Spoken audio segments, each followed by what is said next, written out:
joining us now. Comedian Tom Green is on the line. Norm was a frequent guest on Tom's talk show and a friend of his. Tom, thanks so much for coming on the show.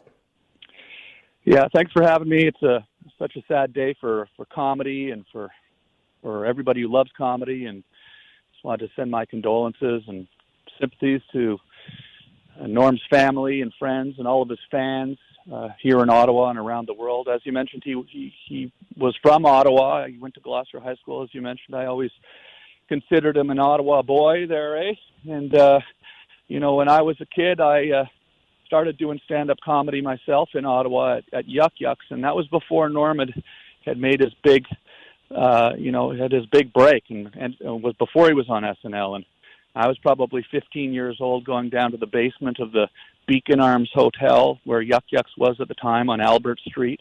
And Norm was probably in his mid-20s, and he was unlike anybody I'd ever seen on stage.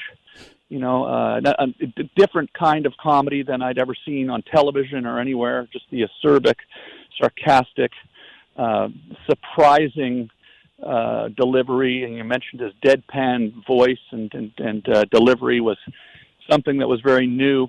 And it made me very inspired as a kid because I knew he was from Ottawa. And here he was up on stage being funnier than anybody I'd ever seen on TV. And shortly after those first years of starting stand-up, we heard that Norm had moved to Los Angeles. He was writing for the Roseanne show. And it just was amazing to think that somebody who was doing stand-up at Yuck Yucks only a year earlier was now living in Hollywood. And then Saturday Night Live and his incredible career afterwards was something that was just so inspiring to me as a kid in Ottawa who wanted to do stand-up. And it made me so happy when I eventually did move down to Los Angeles myself and was doing my show that Norm was very generous with his time. I don't know if it was because I was from Ottawa and I grew up on Monson Crescent just down the road from Jasper where he grew up, and we sort of would have a laugh about that. But he would come to my show, and when I was doing my internet talk show in my living room in the early 2000s, and we would just sit up there on air and stream before web streaming was a thing and have laughs like you wouldn't believe. What was he like as a guest, Tom? What was it like to have him on the show? Well, he was just, the thing about Norm is he's just such a brilliant guy, too. And he would find ways to talk about subjects that you wouldn't normally find yourself talking about. And then he would find comedy in them in places that you would never expect. And his just delivery was just, of course, incredible. His whole way about him was very, very unique and just hilarious. And for me, I was like I said, I was so in awe of him that it made for an interesting show because, I was just so excited that he was coming up to my house, and he would come up time and time again. And I remember we would do the shows, and on the shows we would go live and we would take calls on the internet from people, and he would just, always catch people off guard with really irreverent and ridiculous comebacks and jokes. But then after the show would end, this happened every time the show would end, and I was, in my house at the time was in the Hollywood Hills, looking over the city of Los Angeles, and the show would end around midnight, and then Norm would want to stay, and we would end up going and sitting in my office. And at the time, YouTube was kind of a new thing, and we would just sit there late into the night watching comedy on YouTube, watching old Chris Farley bits or old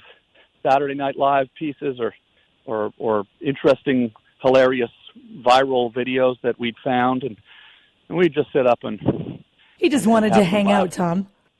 Yeah, it really did feel like that, and that was the thing that always made me feel so great when I did that show was we tried to have people just come and hang out, but and I would invite up people that I loved and was respected and wanted to get to know in comedy, but it was always made me feel so nice that Norm would sort of stay there after every time, and we got to know each other really well, and it's such a sad day, for me personally. I just found out about this when everyone else did, He really did keep this quiet. I did not know that he was battling cancer. As a cancer survivor myself, I know how complex and stressful that can be. It makes me it surprises me that and I wish in some ways that he'd reached out to me and talked to about it, because I could have been there for him as a cancer survivor. But I think it's probably, I'd like to think that he must have felt there was some element of surprise. He always felt that it was good to have an element of surprise in a joke, that a good joke, a great joke has to surprise you. And that was his style on stage, and it seems to be that might be maybe his final point, was to catch us all off guard one last time, a showman to the end. Rest in peace. Tom, thank you so much for coming on the show and sharing these wonderful stories. It's such a fitting, lovely tribute to somebody who meant so much, clearly, to you and to so many listeners. A comedy legend. Thank you so much for coming on. Yeah, thank you very much. Rest in peace, Norm Macdonald, and thanks for calling. Appreciate it. You take care, Tom Green. Comedian Tom Green calling into the show. Knew Norm Macdonald. Spent some time with him as a friend, as somebody that he worked with, because, as he said, Norm would come on his talk show. And they got to know each other that way. Both of them also with that Canadian connection. You say I don't listen. I tell you I try. And we both got our own problems. So I said, I can think of something. I can handle it, Because for like Letterman or somebody like that, it's real hard. You have to be really on the top of your game, as you know. Right, because he's real funny. But The View, it's not that tough, to keep up with. Right, sure. Star Jones or whatever, whoever they are. So Barbara Walters there, though. Yeah, She's tough to keep up with, right? I don't know what that means. So I'm like, I'll be fine. That's what I kept telling the guy. So the guy's like, but that's their job, So this guy would always have ideas. He would phone me with ideas. He'd go, this goes on for weeks before the appearance, right? Weeks. It's almost like it becomes like work. It is. Talking to that guy is harder than talking to the host, Yeah. And he's excited, and it's his job, so I don't want to. So he'd be like, what if he came out in a red wig? I'm like, what the fuck? Why would I do that, right? He's like, the gals have been teasing Barbara about, tinging her hair. I'm like, no, but then it'll look like my idea, and then I got a red wig on, and, Right, yeah. You don't want to take part in their silliness. Just over and over, every time. And he goes, well, do you have anything? I go, no, I can't think, but I'll think of something, So he says, anyways, one of the ones he phones me, he goes, I'll tell you what you do, man. He goes, you come out. He goes, you're talking to the gals, and all of a sudden, your cell phone rings, right? He goes, it's in the middle of the show. Like, he's really excited, right? He goes, you answer the cell phone. You go, excuse me, ladies. He goes, we're not going to tell them about it. And the cell phone rings. He goes, excuse me, ladies. It's your agent, Morty. He had this name. Right. Yeah. He goes, so you're like, Morty, you can't call me here. I'm on The View. I'm on TV. Right. What do you mean you have an offer for me? And I had this crazy Jewish accent in the story. What do you mean? I can't do it. I'm on The View. So I'm like, yeah. I didn't want to, you don't want to hurt people's feelings, So I'm like, no, that one's, it sounds pretty good, but maybe I'll think of something else, Right. He was so excited. Yeah. So anyways. This is getting to be a long story. No, it's fine. We can actually stay on the air as long as we want. Oh, really? Yeah. So I get that. So, anyways, I'm really late, right? Because I had a big hand at this poker game. Right. So you show up right before you got to go on the air. Show up. So I'm going. I go. I got the story about Bill Cosby. I'll do that. I know how to do that story. I did it before on Letterman, and it'll be fine. So I go in. And I tell the guy, listen, man, I do this story about Letterman. So I walk out, Now, unbeknownst to me, as I was walking out, this guy had muttered something. I hadn't slept for like 3 days. And it's just the phone call, So I go, oh, yeah. I didn't know what he was talking about, but he had slipped like a cell phone. He put a cell phone in my pocket. Oh. So anyways, I got out there. And then... He'd slipped a cell phone in your pocket. Yeah, thinking I was in for this okay. gag, right? And it's all set to ring. I forgot. You forgot about it. I forgot about it. Okay. So, and all hell breaks loose. now, obviously. so I go out to the, so I go to the View, and those 4 bags are sitting there. You know? Oh, come on. So, no, ladies, Yeah. women, you know. Yeah. It's not politically correct to say bags. No. But Was you know, you Rosie got Michael wasn't there. Richards is saying the N-word. I Yeah. can't say the B word. No, you can say that, absolutely. I want to talk later about now they have the F word for fag, which is really strange. Yeah.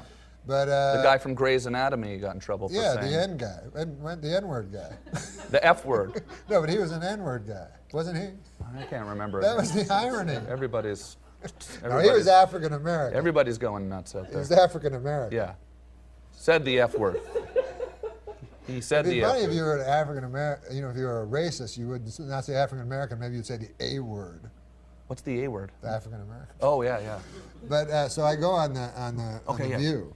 Yeah. So this is what had happened to me a month previously. This was whenever the first election was, the Bush Right. Bush against Gore. Al Gore. Yeah. The first time, right? I know nothing about politics, Mm-hmm. you know. And so. But This what is happened- right after the election? This is before the election. Okay. Before the first election. So what happened was I got a call from this guy, Ben Stein. You know that guy? Sure, yeah. Yeah. So he said, how'd you like to meet George Bush? He's running for president, you know? So I go, holy fuck, that would be cool, you know? Meet a guy running for president. Maybe later he'll become president, and I'll be his buddy, because this is how naive I was, because I knew him like 2 months before he became president. Right. So in Hollywood, you know, obviously very liberal, right? So so Gore showed up, and it was like Barbara Streisand and every giant star in Hollywood, right? So when Bush plane came down, literally it was me and Ben Stein. We were the celebrities. Right. So it was really lame. And then when George Bush came out with his wife, he said to her, "See, I told you he'd come," about me. Right. They were expecting maybe it would just be Ben Stein. They were really happy that 2 celebrities showed Right, up. sure. You know, and real peripheral celebrities. So, but it was cool because everyone hates George Bush and stuff. So I got to go on his airplane and talk to him. I talked to the guy for an hour. and Got to stuff. hang out with him. Yeah. So it was really cool. You know, I don't know anything about politics, but it's cool to meet the guy that's going to might be the president. You know Yeah. what I mean? So, anyways, What did you talk to Bush about on his plane? I talked to him about, well, I don't know shit about politics, but he didn't know much either. He hadn't really been elected yet. No, he hadn't been elected and everything, and I told him some jokes, and he sometimes he'd go like, "There's mics or something like that." Yeah. It's not a very interesting story. Right. That's cool. But see, it's a This guy's been just sitting here I know, listening to I the know. whole story. That's why I we said haven't it's a even long introduced story. ourselves to him yet. What's your name? My name is David. Where are you? I'm just outside Montreal. Montreal. Algonquin. Okay, hold on a second. Okay, so you're about to walk out. Yeah, so I go on The View, right? Yeah. And I'm supposed to I said, I'll talk about the Bill Cosby story, you know? So, anyways, the lady from The View goes, take a look at this picture. And show a picture of me standing beside presidential nominee George Bush. And then they're like, You're on The "What?" View now. Yeah, I'm on The View. And they're like, what's going on here? That's what the lady says to me, one of the ladies, right? Like it was a fucking Which picture was it? Star of, Jones, Meredith Vieira. Who's the fat black one? Well, Star Jones left the show though. She's There was not a on there fat African American. Star Jones, I think. Yeah. That was the She lady. lost a lot of weight later too. Yeah, apparently. yeah. It was big. There was a big brouhaha over that. Was there? Yeah, but yeah. So she asked you that. So she's like, "What's going on here?" Right? And it's just a picture of me with a guy running for the president. But the way they said it, it was like that picture of Kurt Waldheim with Hitler in the fucking woods, right? I'm like, I don't know. Like, what's wrong with this, right? So just to be crazy, kind of like, and just because they got under my skin, I don't know nothing about politics or nothing. I said, well, it's better than that guy that's in there now. That guy murdered a guy, Bill Clinton, right? Right. And then they're like, what? And I go, they go, what? So I go, he murdered a guy, remember? Some guy killed him because I remember somebody died. Right, sure, yeah. Someone who had Suicide committed or something. suicide. Yeah, absolutely, yeah. And I heard a crazy conspiracy thing that they killed him. So you I'm just like- start, yeah. I'm like, he killed, don't you remember that? You know, but I'm acting like everybody knows it. Like I'm just acting like a retard. And then, Barbara Walter goes, you're walking a pretty thin line, mister. And I'm like, I thought it was a matter of public record. Barbara, you're a newswoman. Back me up, you know. It kept going on, and it was like, fucking, you know. And I remember she kept going like, "You're one piece of work, mister." Like getting really, Really, like, really crazy taking you angry. seriously. Yeah. Yeah, Not yeah, remembering like that. You know, I'm a comedian the that jokes doesn't know on shit, Weekend Update were. So I just did it to be like So, stupid, and then so there's just like, you know, the audience like confused, you know, and the ladies are all angry. All of a sudden, I hear like coming out of the thing like cling, ding, like it's a fucking fire alarm or something. What the fuck is that? And then I remember it's my phone, you know, my cell phone, this joke. Oh, yeah. The producer backstage saw that everything was going to hell and decided to fix it, you know. So like I go, oh, yeah, I go, Morty, man, this is a bad time to call because all the ladies hate me now and stuff like that, you know. And Barbara Walters goes, what the hell are you doing? Like she's just... right. I go, nah, I know I'm a little scared. I go, I don't know. The guy backstage, he told me that it would be funny if I pretended my agent Morty called. And then there was like about 5 seconds of silence. And Barbara Walters said, we'll be right back. And then they gave me the boot. That is on YouTube right now? That's on YouTube right now, apparently, Bill. Yeah. Have you queued it up?